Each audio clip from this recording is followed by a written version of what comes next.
How are we feeling this new role for Klay Thompson? A lot of y'all screamed about Klay Thompson coming off the bench. He needs to come off the bench and play 20 minutes a game. Come off the bench and play 15 minutes a game. Well, now he's coming off the bench.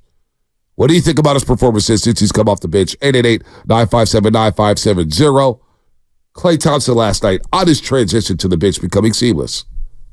Pretty seamless transition. I mean, it does have its benefits as far as letting the game settle, seeing the floor before you enter, and just the nerves, especially when you start, can be apparent when it's a big night, but when you're coming off the bench, a little easier to relax, and I think that my game is showing that. And then let's add this one, FP, because I want to follow up on that. Out embracing the six-man role, he brings up Manu Ginobili again. I'm embracing it. I love it. I mean, some of the greatest to play this game have been six-mans in their career. I mean, the first one that comes to my mind is Manu. And we all know the Spurs wouldn't be the franchise they are without him. So it was easy for me to make that transition. I'm not going to say it was easy, but it wasn't as difficult as people thought. I can't think of a better backcourt coming off a bench in the league between me and Chris. So we're going to take great pride in that and try to, bring this team to heights we all aspire to reach. Bonte, two things there. Play the first one again, because the last thing he says after that first soundbite to me is the biggest thing he says in this whole interview. And if you not that you want to sit here and nitpick, but that's a huge statement about the relaxation part. It's been a pretty seamless transition. I mean, it does have its benefits as far as letting the game settle, seeing the floor before you enter, and just the nerves, especially when you start, can be apparent when it's a big night, but when you're coming off the bench, a little easier to relax, and I think that my game is showing that. A little easier to relax. You kind of see with the flow of the game. Mm-hmm. Something he's never done before on a regular basis, and now all of a sudden, he at times this year, and maybe even last year, he seemed to force the game and not let it come to him. And that's just a sign of being great and proving people wrong. And I work so hard on my rehab. I want to show people that I still have game. But like for him to say this means he's wrapping his head around it, and he's okay with it. Yep. But that he's not trying to force things anymore. And talking about the privilege it is to be an NBA player. And then I had the quote here that he said about how he's 40 years old now.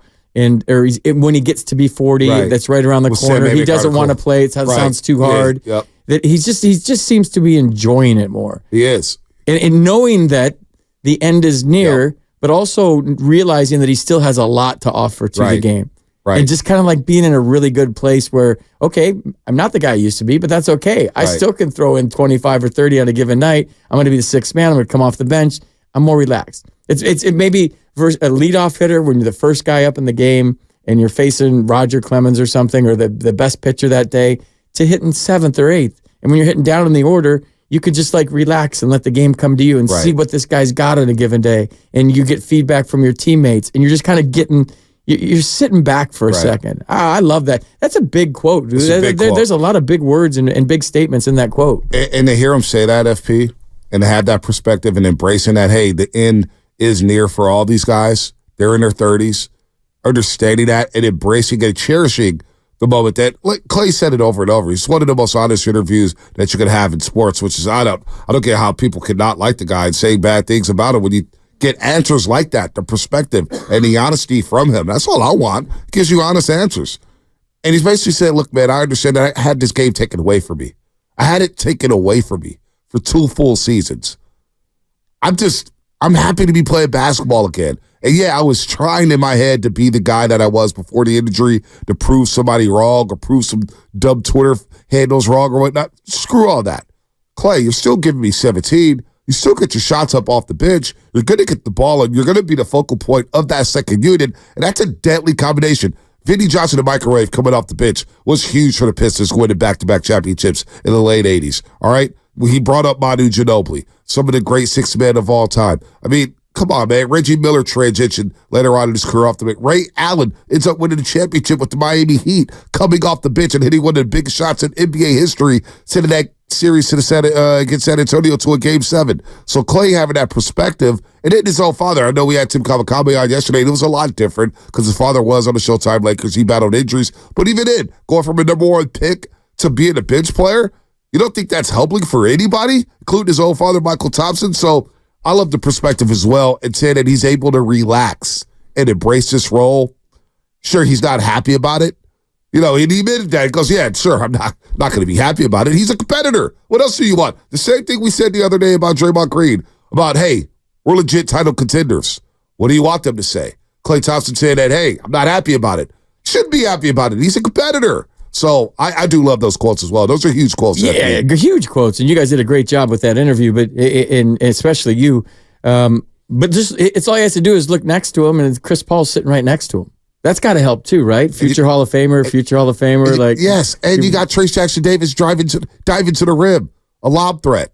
You got Sarge now who's going to space the floor as well. You saw some combinations with Sarge and TJD in the front court together. Then you get Kuminga playing with the second unit. Oh, my Lord. Kuminga setting screens and going to the rim. And he makes the game easier for guys like CP3 and Klay Thompson. So, and then, oh, by the way, he's still going to play with Steph. He's still going to play with Draymond. He's still going to play with Wiggins when he comes back. And he's probably going to be in the closing lineup more times than not. Dude, that one shot he made flying around the corner full speed and he just set himself. Whenever he's got his feet underneath him, and he's set. But he was playing hard last. Here's the quote. I would love to be a warrior for life. This is Klay. Whatever happens, though, I've got a few more years to play this game, so I'm going to enjoy every second. I realize I see the light at the end of the tunnel, and I'm not sure if I want to play until I'm 40, man. That sounds really exhausting. I mean, yeah. The more I see this, what's going on with Klay Thompson, the more he's accepting his role, the more I see team guy in him. He's always been that guy, but like, he's really likable all of a sudden. Like more. You've always loved him, and I'm sure most Warrior fans have. But like even now that he just wants to win, and he has a perspective on like he's toward the end, but I still got a lot in the tank. I love this. I want to get into this because you played obviously Major League Baseball, FP, and you understand what it's like to be an athlete at that level. You know guys who play basketball, who play hockey, who played football or whatnot. This connotation that coming off the bench is a negative thing. You know how many guys in the NBA I've seen in my lifetime that get to start and only play 12 minutes? Like JaVale McGee, for example. He's not a Klay Thompson, obviously, but JaVale McGee would start, play 4 minutes, doesn't play the rest of the half, play another 4 minutes, start the second half, doesn't play the rest of the game, and play 8 minutes. So the whole starting thing to me is like, Jim McElveen, I've seen so many guys start and then they don't even play because they get out to a rough start. Or that's just their role. They'll start, you bring somebody off the bench, that bench player gets 30 minutes a game. The whole coming off the bench. Eddie Johnson, Joy Starting Guru the other day. He had a lifetime of just coming off the bench and lighting teams up. Lighting teams up off the bench. Ricky Pierce, Dale Ellis, you name it. So Klay mentioned Manu Ginobili. This thing that, oh my gosh, you're a bench player now. It's not degrading. It's not a demotion, especially when you're still seeing 30 minutes a game, FP.